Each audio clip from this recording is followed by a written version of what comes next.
Bonjour à toutes et à tous et bienvenue à cette présentation de la section de physique de l'EPFL. Je m'appelle Cédric, j'ai effectué mes études gymnasiales au Collège du Sud à Bulle et ensuite je suis allé faire donc tout d'abord un bachelor en physique et je suis actuellement en première année de master, donc toujours en physique à l'EPFL. Ma présentation de la section va se dérouler comme suit. Je vais d'abord vous parler de ce que c'est qu'étudier la physique à l'EPFL.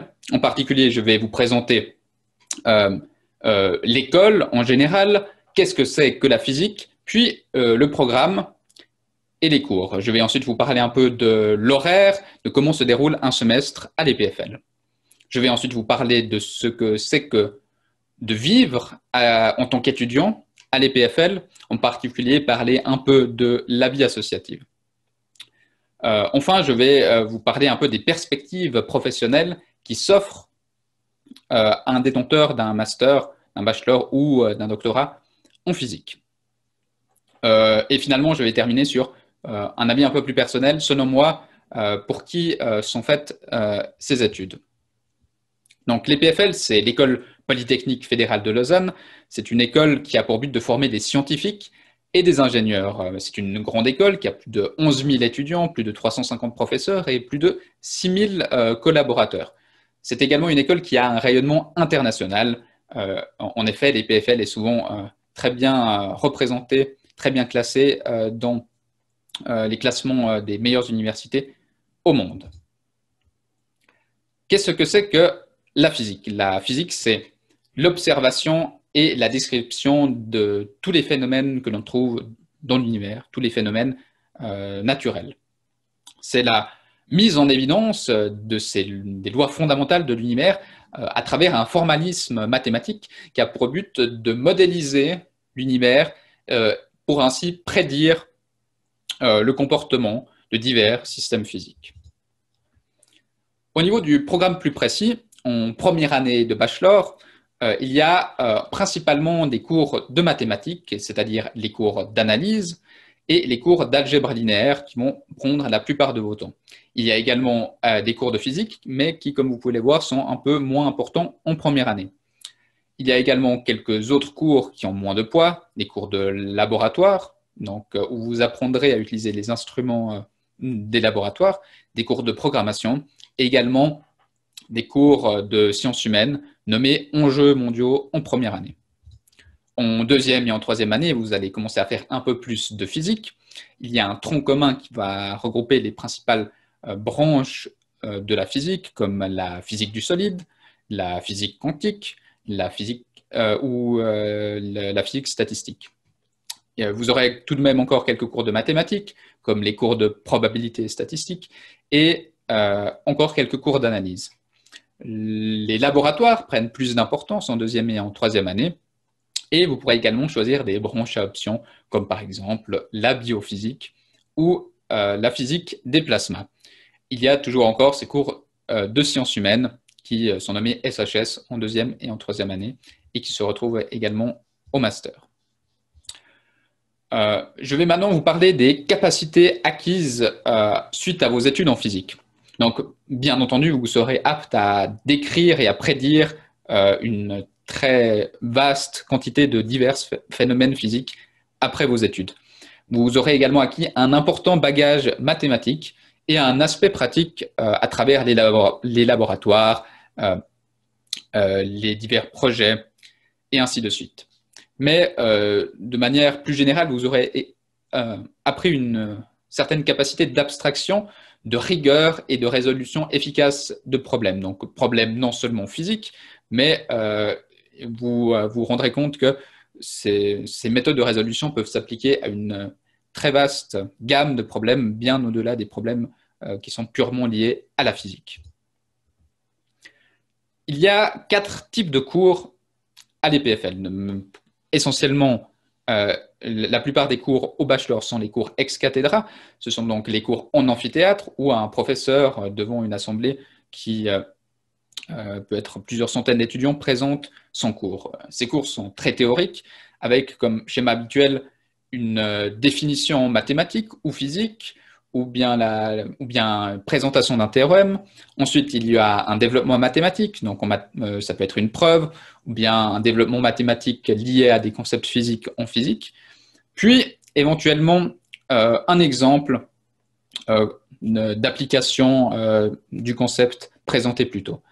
Ce sont des cours qui sont souvent assez denses, assez rapides, de temps en temps difficiles à suivre. Il vous faudra donc bien les relire à la maison si vous voulez bien les comprendre. Mais pour vous aider à ça, il y a en général pour chaque cours des exercices, donc des séries d'exercices pour chaque cours. Il y a des heures qui sont attribuées à la résolution de ces séries d'exercices et durant lesquelles des assistants sont mis à votre disposition pour vous aider. Ensuite, vous aurez des laboratoires de physique où vous pourrez faire plusieurs activités et il vous faudra écrire pour ces laboratoires des rapports. Ensuite, il y a également des projets de programmation ou de physique numérique dont je vais vous présenter un exemple tout de suite. Donc ça, c'était un des premiers projets de physique numérique. Il s'agissait d'une simulation d'une sonde au moment où elle passe à travers l'atmosphère terrestre.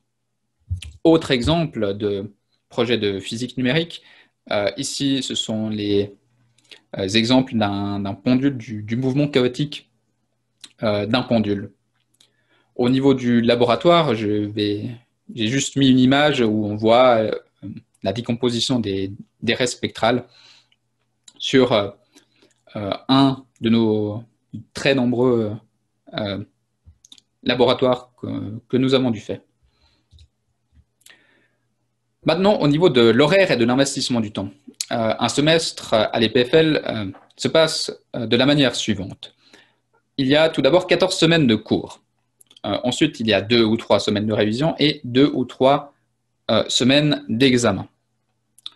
La charge de travail estimée par l'EPFL est d'environ 60 heures par semaine, ce qui, selon moi, est une estimation assez juste, mais bien entendu, cela va varier d'une personne à l'autre.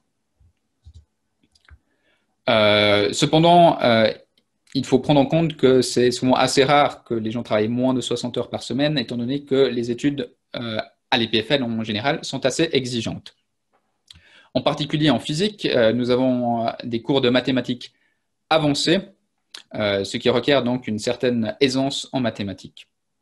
Et les difficultés sont non seulement par la quantité de matière qu'il faut apprendre, mais également par la compréhension conceptuelle de cette matière et d'une certaine intuition et imagination qu'il faut avoir pour résoudre les problèmes, que ce soit mathématiques ou physiques.